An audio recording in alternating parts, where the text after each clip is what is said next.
G'day gang, welcome back to the channel. I'm MP Numbers and I appreciate you being here. Now, it is the weekend, which means that MTG Arena has something new happening on it, and this weekend it is the start of week 2 of the Ravnica at War event, story event, whatever they're calling it, and the build around this week is Pauper. So this is a constructed event. For those of you who haven't played Pauper, you're only allowed to use commons, and of course are restricted to cards that are on MTG Arena. Now there are lots of people who are much better than me at building decks. I'll take a quick second to remind you that I'm not a deck builder, so don't expect top tier decks. I've chucked a deck together which I'll show you in a second.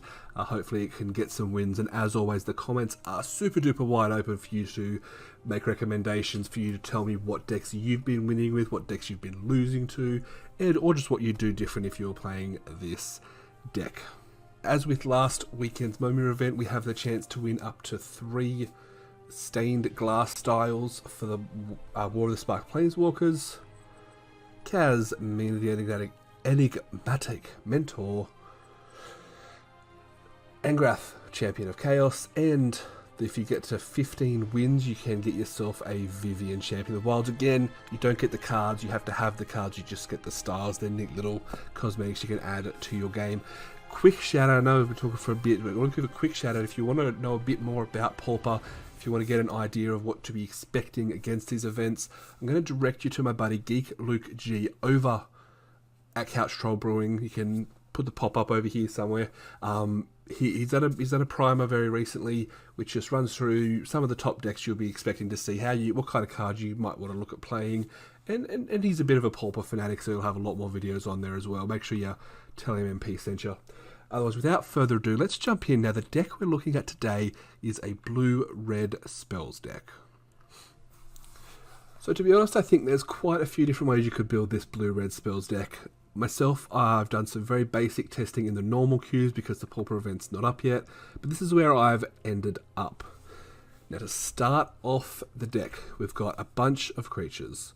The creatures that I consider to be the most important, and therefore we're playing 4 of, are Burning Prophet and Spellgorger Weird. 2 new cards from War of the Spark, which are probably going to have the biggest impact on this event, which just weren't available, obviously, the last time Pauper came up. Both these cards interact with spellcasting and can start getting in for some damage, hopefully pretty early. The other cards I have that are going to benefit from casting your spells are Sky Theater Strix, Fire Urchin, and Gitu Lava Runner, which we're running 2 of each of these bad boys. And then finally we've got Goblin Electromancer, which is obviously there to help us cast more spells per turn, get some more damage in, and make the games end faster. Now, of course, it wouldn't be a spells deck unless it had, spells. So I've put quite a range of spells in. Let's point out the highlights here. So I've got a 4 of Precision Bolt. This is our Lightning Strike, but we've got to pay an extra mana for it, and it's sorcery speed, because Lightning Strike obviously is uncommon. Now, our other direct damage spells, we've got 3 Heartfires and 3 Shocks. Now, both of these optimally would go to the face and just help you burn your opponent out with your counters and triggers from your creatures, but sometimes you'll need to use them to get rid of your opponent's creatures as well. Another way to get rid of your opponent's creatures is Blink of an Eye. We're running 2 of those. Preferably you'd be kickering it every time to get an extra card out of it, but it just helps you keep your tempo up, get your trigger on your creatures, and hopefully helps you push through that last bit of damage. Speaking of pushing through that last bit of damage, our finisher is Cosmotronic Wave, just a good way to render all their creatures useless and get in for your damage. In this deck it seems to do the same thing. Finally, we got to round it out with 4 of Radical Ideas. When I was playtesting this deck without them, I found that it kept running out of cards, and then you just kind of fail because you've got a bunch of 1/2s and 2/2s in play. So drawing cards and being able to cast that 2 times each, as well as getting the triggers from casting it, helps you keep up your hand and keep up your pressure, if you will. And finally, we've got 4 of Dive Downs. Obviously this deck, it is a spells deck, but it's nothing without its creatures, because it cannot get critical mass without its creatures. Dive Down helps you win combats, helps you protect your creatures, and helps you keep playing the games. Now, we round that out, of course, our lands are limited to commons as well. This could be where I'm most strong, but I'm playing 4 Guild Gates, 4 Highland Lakes, 8 Mountains, 6 Islands, mana bases. Again, not one of my strong suits if it's more than 17 lands. So that's the deck. I really want to know your thoughts, gang. Hopefully you can give me some ideas for future builds. Are there cards that I've missed completely? Would you trim, add a land, remove a precision bolt? How would you balance it maybe a little bit better? Now keep in mind, gang, this is not a normal event where you have to pay an entry fee and sign up and play until you win X times or lose X times. You have the week, you just need to get 15 wins. So if this deck doesn't work, I'm going to stop playing it and start playing a different one. So if you've got some suggestions, let me know. As always, deck list is in the description. Let's play some games. So if I was to be someone who plays Pauper, does that make me a Pauperer? I don't know. Am I paupering or am I pauping or paupering? I don't know, let's play some games. We'll keep this hand. We've got an Electromance, we've got Precision Bolt, we've got Spellgorger. This is a pretty good hand, actually. All said. Hopefully our opponents don't go too fast. Because we're not super fast. Hey, we're in mirror. Red, blue. We drop Electromance. Our opponent doesn't have counter spells. Is the opponent going to go land Spellgorger? Shock. Ouch. That's mean.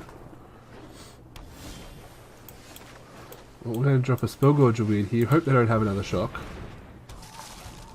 If this lives, we've got Dive Down Protection. Even Eternal. Alright, not quite the mirror. So we can Precision Bolt the Even Eternal? Not the mirror at all. Okay, let's Precision Bolt the Even Eternal.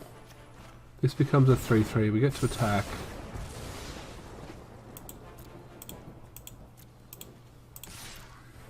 Get in for 3. And we pass. Now we do not want to see a single another land this game, I don't think. If our opponent tries to do anything cute, we've got Dive Down for protection. We can also just shock a friendo if they try to do something scary. Ooh, that's kind of gross. Let's just shock this.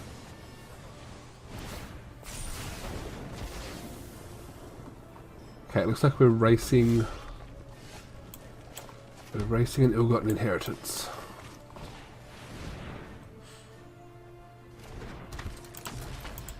I don't think it's going to be that hard on how our opponent goes with mana.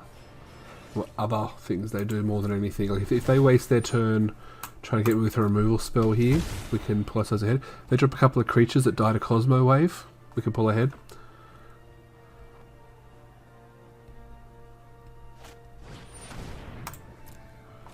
Doesn't quite die to Cosmo Wave, but it gets hurt.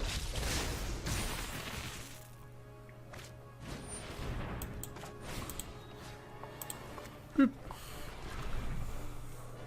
We get to scry as well. Value.